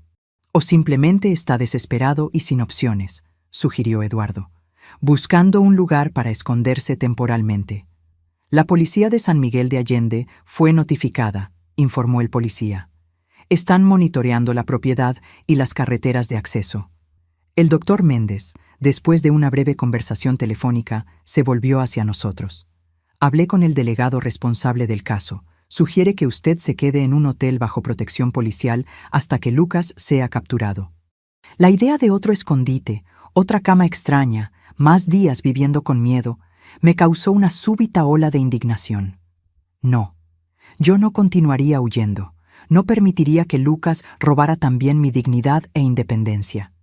«No», respondí firmemente, sorprendiéndome a mí misma con la determinación en mi voz. «Basta de esconderme. Voy a San Miguel de Allende». «¿Qué?», exclamó Eduardo, choqueado. «Pero es exactamente hacia allá donde Lucas está yendo». «Precisamente», respondí, una nueva resolución creciendo dentro de mí. «Es hora de enfrentar a mi nieto directamente, en territorio que conozco, que significa algo para nuestra familia». «Es extremadamente peligroso», argumentó el doctor Méndez. «Lucas está acorralado, desesperado. La policía va a capturarlo, solo necesitamos esperar». «¿Y si destruye la casa antes de eso? Aquel lugar contiene las últimas memorias intactas que tengo con Alfredo. No permitiré que Lucas las profane como hizo con esta casa». Eduardo y el doctor Méndez intentaron disuadirme, presentando argumentos racionales sobre seguridad y procedimientos. Pero por primera vez, desde que todo había comenzado, me sentí completamente segura de mi camino. «Voy a San Miguel de Allende», repetí con finalidad. «Con o sin ustedes. La policía ya está allí. Estaré segura. Pero necesito estar presente. Necesito ver esto terminar con mis propios ojos». Tras más argumentos, finalmente estuvieron de acuerdo, con la condición de que yo estuviera estrictamente bajo supervisión policial y no intentara confrontar a Lucas personalmente. Acepté los términos, aunque en mi interior sabía que, cuando llegara el momento, haría lo que mi corazón determinara. 3 horas después, nuestro coche subía las carreteras sinuosas de la sierra, en dirección a San Miguel de Allende. El paisaje era bellamente incongruente con el drama que estábamos viviendo. Montañas verdes bajo un cielo azul cristalino, el aire cada vez más fresco a medida que ganábamos altitud. «La policía confirmó que el coche de Lucas está en la ciudad», informó Eduardo después de recibir una llamada. «Pero aún no localizaron exactamente dónde está». «Está en la casa», respondí con una certeza que no podía explicar. «Es hacia allá donde vamos, y es allí donde todo terminará». A medida que nos acercábamos al destino, sentía una extraña calma instalarse. Después de días de miedo e incertidumbre, finalmente estaba tomando las riendas de mi propia historia. Fuera cual fuera el resultado del enfrentamiento inminente con Lucas, yo lo enfrentaría de pie, no más como una víctima asustada, sino como la mujer fuerte que Alfredo siempre vio en mí. La carretera serpenteaba entre araucarias centenarias. llevándonos al encuentro que cambiaría para siempre el significado de la palabra familia en mi vida. La carretera a San Miguel de Allende me traía memorias contradictorias a cada curva. Recordaba los viajes con Alfredo, el sonido de su risa cuando yo expresaba nerviosismo en las partes más empinadas del trayecto. Recordaba también a Lucas niño en el asiento trasero, preguntando cada 5 minutos si ya habíamos llegado. Tantos recuerdos felices, ahora manchados por lo que estaba por venir. Doña Isabel, habló Eduardo interrumpiendo mis pensamientos. La policía estableció un perímetro alrededor de la casa. Confirmaron que hay alguien allí dentro, probablemente Lucas. Quieren que paremos en el puesto avanzado que montaron a 2 kilómetros de la propiedad. Asentí silenciosamente. A cada minuto que pasaba, la realidad de la situación se hacía más clara y dolorosa. Mi nieto estaba acorralado, acosado como un animal herido. Y los animales heridos son impredecibles. En el puesto policial improvisado, una furgoneta estacionada en un arcén de la carretera, fuimos recibidos por el teniente Ribeiro, un hombre de mediana edad con expresión seria y postura que evidenciaba sus años de experiencia. «Señora Nogueira», me saludó formalmente. «Tenemos la situación bajo control. Su casa está rodeada». Identificamos a 2 individuos en el interior. Creemos que son Lucas y Amanda Nogueira. Parecen estar buscando algo, moviéndose de una habitación a otra. ¿Están armados?, preguntó el doctor Méndez. No tenemos confirmación visual de armas, pero estamos procediendo con la suposición de que pueden estarlo.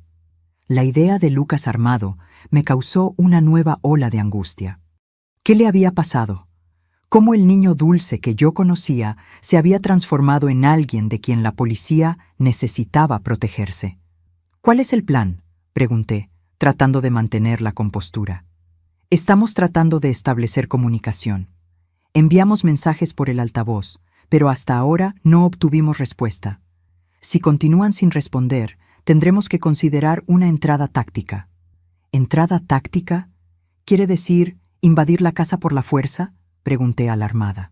«Es un último recurso, señora, pero si evaluamos que hay riesgo de autoagresión o destrucción significativa de propiedad, podemos necesitar intervenir». La idea de policías armados invadiendo la casa que Alfredo y yo habíamos elegido como nuestro refugio de paz me era insoportable, y la posibilidad de que Lucas reaccionara violentamente, siendo herido o peor, no, tenía que haber otra solución. «Déjenme hablar con él», propuse súbitamente. «De ninguna manera», respondieron Eduardo y el doctor Méndez casi al unísono. «Es muy arriesgado», completó el teniente. «Su nieto está mentalmente inestable y desesperado. No podemos permitir que la señora se exponga a ese peligro». «Él no me hará daño», argumenté, aunque una voz interior cuestionaba esa certeza. «Conozco a Lucas desde que nació. Sé cómo hablar con él». «Con todo respeto, señora», el teniente respondió pacientemente. «El Lucas que usted conocía planeó envenenarla y falsificar su muerte en un accidente. No podemos confiar en ninguna previsibilidad de comportamiento en este momento». Sus palabras eran verdaderas, pero aún así, algo dentro de mí insistía en que yo necesitaba intentarlo. No solo por Lucas, sino por mí misma. Por algún cierre que tuviera sentido en medio de toda esta locura. «Teniente», el doctor Méndez intervino, dándose cuenta de mi determinación. «Tal vez podamos llegar a un compromiso. ¿Y si doña Isabel hablara con Lucas por teléfono? Desde una distancia segura, sin contacto físico». El teniente consideró la idea por un momento. «Eso podría funcionar. Podríamos usar el megáfono para instruirle a contestar el teléfono de la casa. Si acepta conversar, puede ayudar a desescalar la situación». Tras más discusiones sobre seguridad y procedimientos, el plan fue aprobado. Yo hablaría con Lucas por el teléfono fijo de la casa, mientras permanecería en la furgoneta policial, lo suficientemente lejos para estar segura, pero lo suficientemente cerca para que mi voz pudiera potencialmente calmarlo. «Recuerde», me instruyó Eduardo mientras yo me preparaba, «no importa lo que diga, manténgase firme. Él puede intentar manipularla de nuevo, jugar con sus emociones. No caiga en esa trampa». Asentí, agradecida por el consejo, aunque sabía que sería más fácil decirlo que hacerlo. Lucas conocía mis puntos débiles, mis detonantes emocionales. Había pasado años estudiándolos meticulosamente para su manipulación. El teniente usó el megáfono para comunicarse con la casa. Lucas Nogueira, sabemos que usted y Amanda están allí dentro. La casa está rodeada. No hay salida. Su abuela quiere hablar con usted por el teléfono de la casa. Conteste cuando suene. Hubo un largo momento de silencio.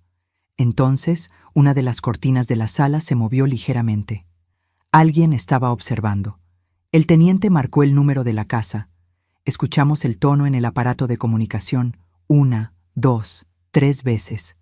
En el cuarto tono, alguien contestó, pero no habló nada. «¿Lucas?», llamé, la voz más firme de lo que esperaba. «Soy yo, abuela». Silencio por algunos segundos, luego, «¿Qué quiere?». La voz de Lucas sonaba extraña, tensa, casi irreconocible. «Quiero entender, Lucas. Quiero saber cómo llegamos a este punto».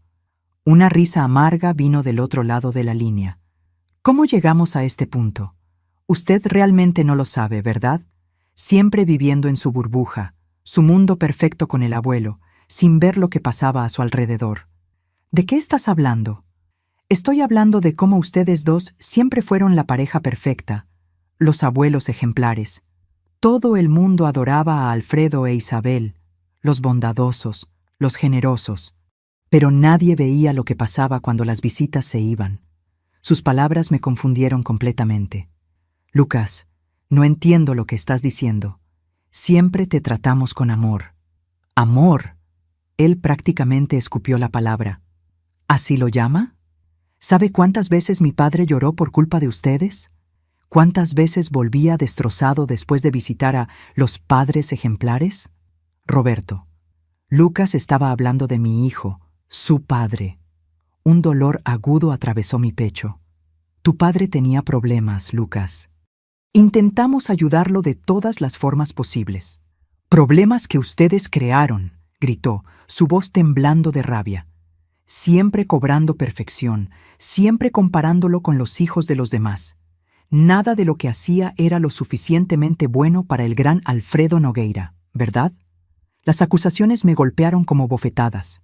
Era verdad que Alfredo había sido riguroso con Roberto, esperando excelencia en todo. Pero eso era amor, no crueldad. Queríamos lo mejor para nuestro hijo. Tu padre era amado, Lucas. Si él tenía esa impresión, era un malentendido. ¿Malentendido? Lucas se rió de nuevo, un sonido que me erizó la piel. «Es lo que siempre dicen, ¿verdad? Lo entendiste mal, hijo. Es por tu bien». ¿Sabe lo que mi padre me dijo antes de morir en ese accidente? Que estaba conduciendo borracho porque no aguantaba más intentar probar su valía para ustedes. Aquella revelación me golpeó como un impacto físico. Roberto había muerto volviendo de una fiesta. Su coche volcó en una curva. El informe indicó alto contenido alcohólico en la sangre. Lo habíamos atribuido a una irresponsabilidad, un error terrible. Jamás imaginé que pudiera haber algo más profundo detrás. «Lucas, eso no puede ser verdad». Mi voz falló. «Es la única verdad que me importa», respondió, la amargura evidente. «¿Y después de que murió? Ustedes me acogieron, claro. Los abuelos ejemplares no abandonarían al nieto huérfano. Pero siempre mirándome como si esperaran que yo cometiera los mismos errores de mi padre. Siempre presionándome para ser perfecto, para no desperdiciar oportunidades como él». Sus palabras abrieron una herida que yo ni siquiera sabía que existía. Era verdad que, tras la muerte de Roberto, Alfredo y yo habíamos sido particularmente exigentes con Lucas. Queríamos que él tuviera todas las oportunidades que su padre, en nuestra visión, había desperdiciado. Pero eso había sido interpretado de una forma completamente diferente por el niño que sufría el luto de su padre. «Lucas, si así fue como te sentiste, lo siento mucho. De verdad. Pero, ¿eso justifica intentar matarme?». Hubo una pausa larga. Cuando habló de nuevo, su voz estaba más controlada, casi fría. «No, nada lo justifica. Yo me perdí, abuela. Me perdí completamente». Un suspiro profundo. Comencé a apostar para sentir algo, cualquier cosa. para tener control sobre algo en mi vida.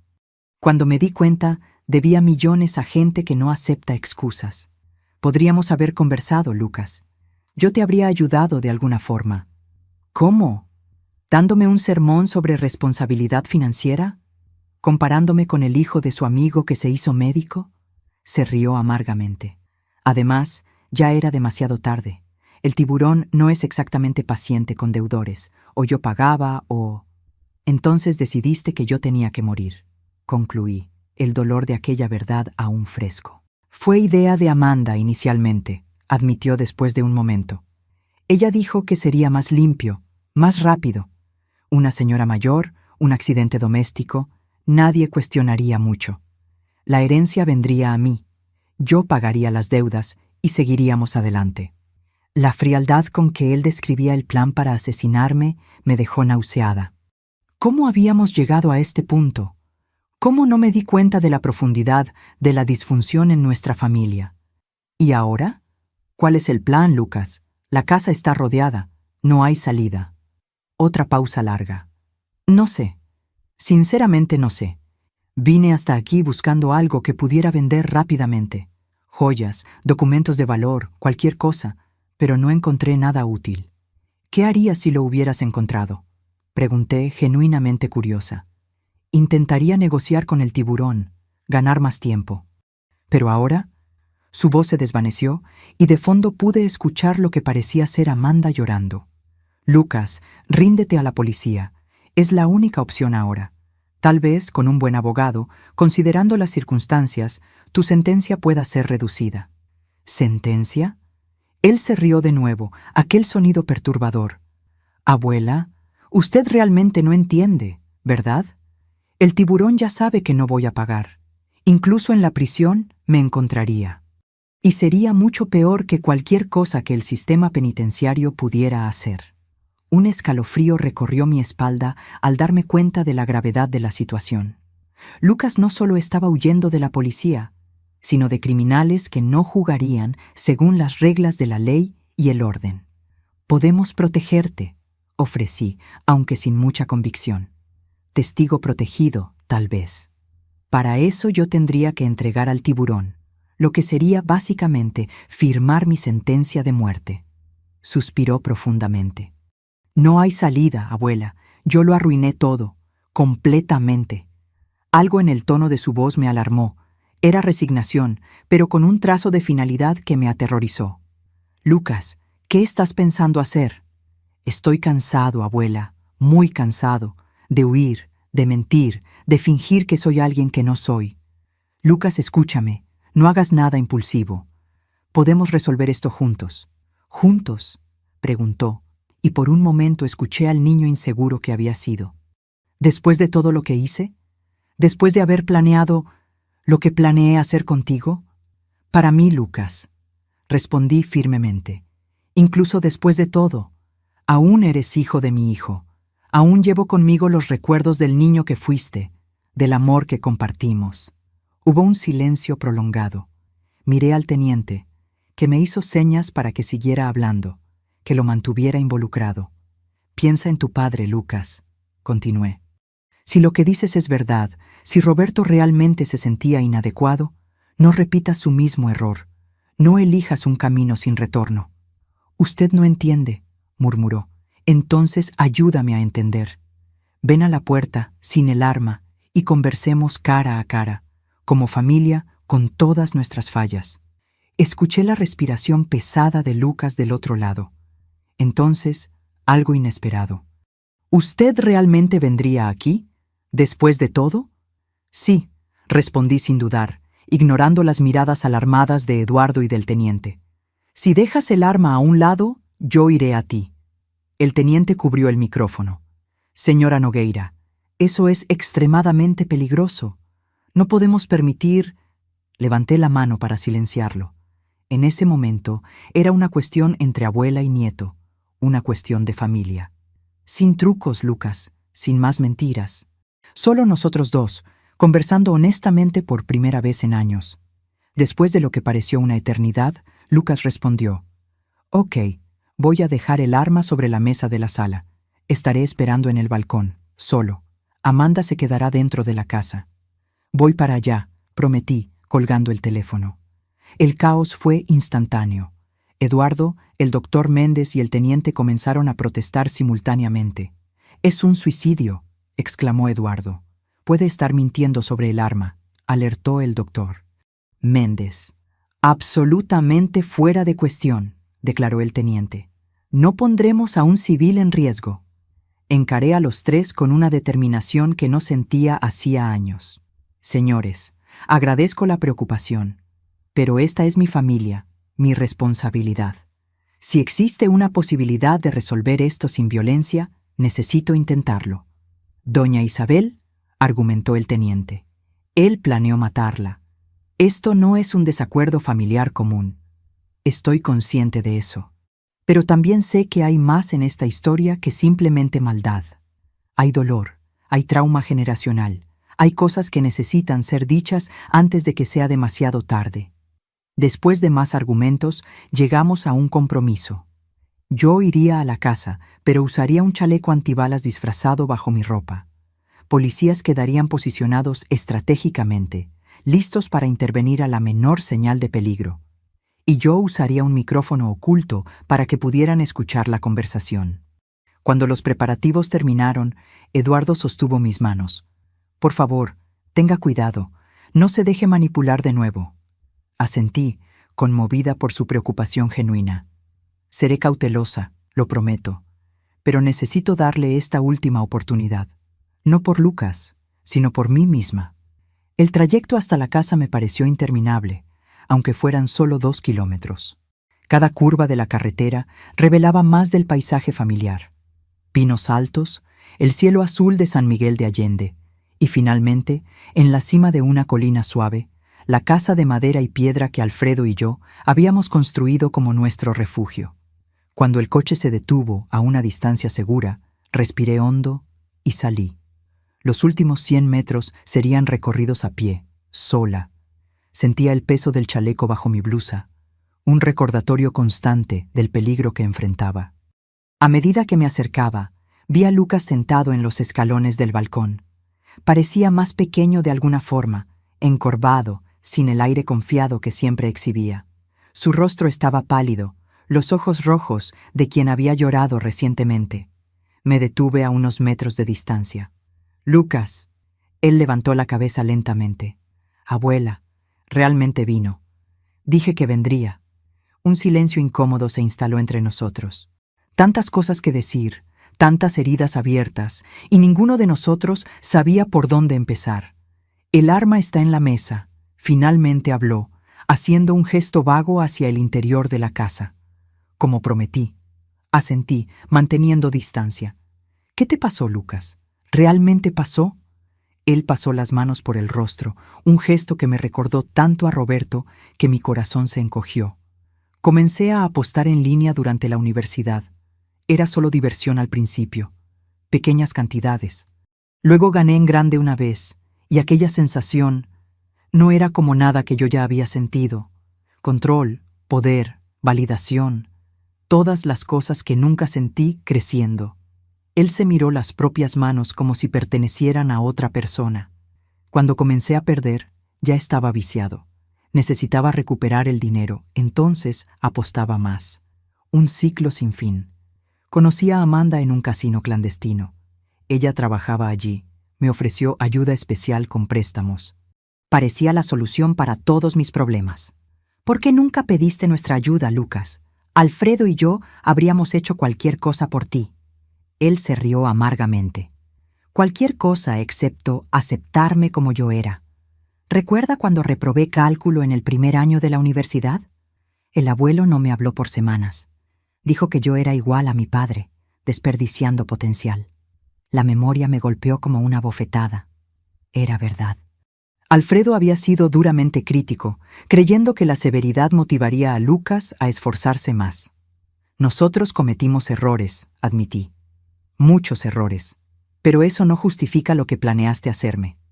Lucas bajó la cabeza, las lágrimas finalmente cayendo. «Lo sé. No hay justificación. Cuando Amanda sugirió, yo debería haber rechazado de inmediato, pero estaba tan desesperado, tan aterrado. El tiburón había amenazado con romperme los dedos como primer aviso. Y cada día la deuda crecía más con los intereses. Entonces decidiste que mi muerte sería la solución. No fue una decisión consciente, no inicialmente. Fue más como una pendiente resbaladiza. Primero, solo queríamos su firma en algunos documentos. Después, nos dimos cuenta de que usted podría cuestionar las transferencias. Entonces vino la idea de hacerla parecer incapaz mentalmente. Y finalmente, el accidente. Completé. Él asintió, incapaz de repetir la palabra. ¿Realmente habrías llegado hasta el final?, pregunté, la pregunta que me había atormentado desde el principio. Lucas se quedó en silencio por un largo momento. No sé, respondió finalmente. Quiero decir que no, que nunca conseguiría lastimarle físicamente. Pero después de cruzar tantas líneas, honestamente, no sé más de lo que soy capaz. Su honestidad brutal era dolorosa, pero también extrañamente liberadora. Por primera vez en años, estábamos realmente conversando, sin manipulaciones o agendas ocultas. ¿Y ahora?, pregunté. ¿Qué pretendes hacer?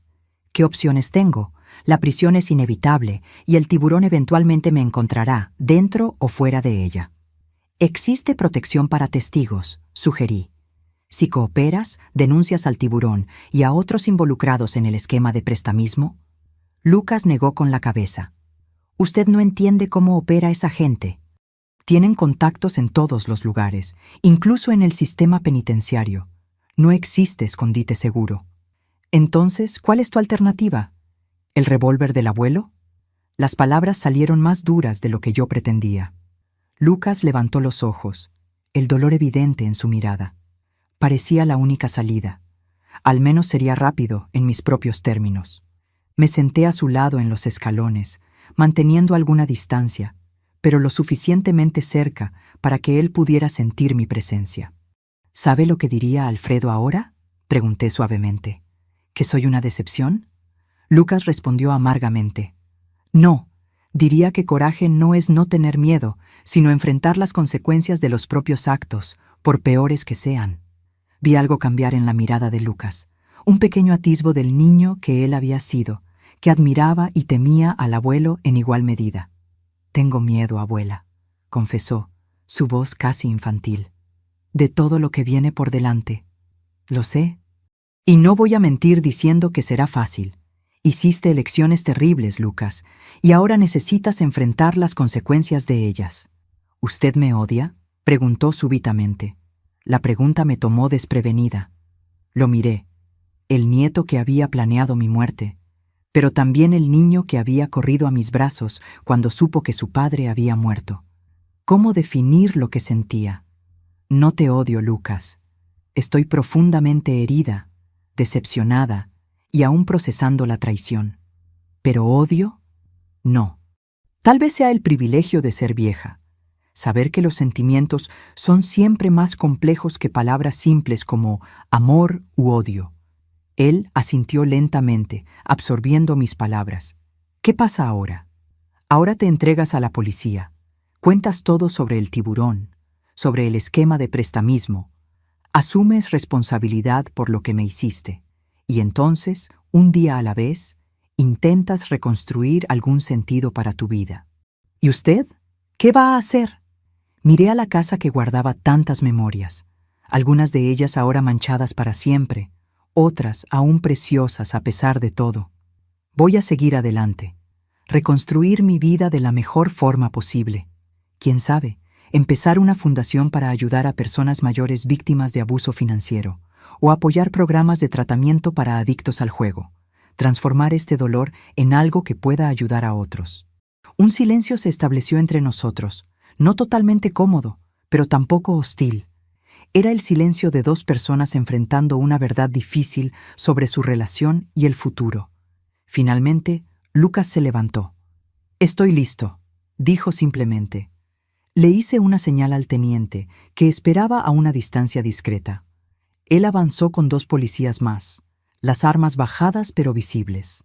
«Lucas Nogueira», el teniente habló formalmente. Usted está detenido por las acusaciones de intento de homicidio, administración de sustancias nocivas, falsificación de documentos y estafa. Mientras lo esposaban, Lucas me miró una última vez. No había manipulación en sus ojos ahora, solo una resignación cansada y tal vez, pensé esperanzadamente, el primer atisbo de arrepentimiento genuino. «Lo siento, abuela», dijo simplemente. «Por todo». No respondí de inmediato. Algunas heridas eran demasiado profundas para ser curadas con simples palabras, pero asentí, reconociendo su pedido, incluso sin poder ofrecer todavía el perdón completo que él buscaba. Mientras lo llevaban a la patrulla, Amanda fue escoltada fuera de la casa por otras policías. Ella ni siquiera miró en mi dirección, manteniendo la cabeza baja, el rostro escondido por el cabello. Eduardo se acercó, poniendo un brazo gentil alrededor de mis hombros. «¿Está bien?» «No», respondí honestamente. «Pero voy a estarlo». Miré la casa de Campos una última vez antes de darme la vuelta. Ella representaba el pasado, con sus alegrías y tristezas, verdades y mentiras. Ahora era hora de mirar hacia el futuro, por más incierto que pareciera. En los meses que siguieron, muchas cosas cambiaron. Lucas y Amanda fueron juzgados y condenados. Él a 12 años de prisión, ella a 8, por ser cómplices en el intento de homicidio y en los fraudes. Las evidencias eran abrumadoras, y la confesión de Lucas, aunque tardía, ayudó a aclarar el caso. Más sorprendente fue la operación policial desencadenada por la información que Lucas proporcionó sobre el tiburón. La investigación reveló una red de prestamismo que se extendía por 3 estados, con ramificaciones en casas de apuestas clandestinas y lavado de dinero. El tiburón fue arrestado junto con decenas de asociados, desmantelando una de las mayores organizaciones criminales del país. En cuanto a mí, mantuve mi promesa. Con parte del dinero de la cuenta suiza, creé la Fundación Alfredo Nogueira, dedicada a la protección de personas mayores contra abusos financieros y a la concientización sobre la adicción al juego.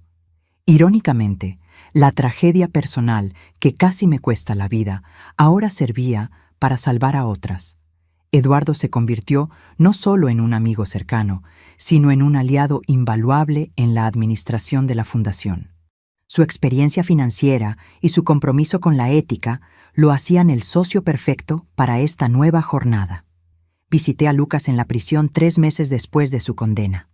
Fue una conversación difícil, cargada de emociones contradictorias. Él parecía diferente, más delgado, más callado, los ojos sin el brillo manipulador que yo había aprendido a reconocer. «Estoy en terapia», me dijo, descubriendo cosas sobre mí mismo que nunca quise enfrentar. No prometí visitarlo regularmente, ni ofrecí un perdón fácil que no sentía verdaderamente. En cambio, ofrecí algo más valioso: honestidad. No sé si algún día nuestra relación será lo que fue, Lucas. Algunas traiciones son demasiado profundas, pero no cerré completamente la puerta. El tiempo dirá lo que será posible reconstruir. A veces, cuando despierto en mi nueva casa en Ciudad de México, más pequeña pero más acogedora, todavía siento un momento de pánico, recordando aquel mensaje en la playa que lo cambió todo. Pero entonces respiro hondo y recuerdo que aquel mensaje, por más doloroso que haya sido, también me salvó. A mis 67 años, descubrí que familia no es solo sangre y ADN. Es confianza, respeto y elecciones diarias de amar y proteger. La familia que tengo ahora, los amigos de la Fundación, Eduardo, incluso algunos de los ancianos que ayudamos, fue elegida y construida conscientemente, no simplemente heredada. En cuanto a la casa en Campos, decidí no venderla ni abandonarla. En cambio, la transformé en un centro de retiro para personas mayores víctimas de abusos, un lugar donde pueden recuperarse y reconstruir sus vidas. Las memorias felices que compartí allí con Alfredo, y sí, incluso con Lucas niño, no fueron borradas.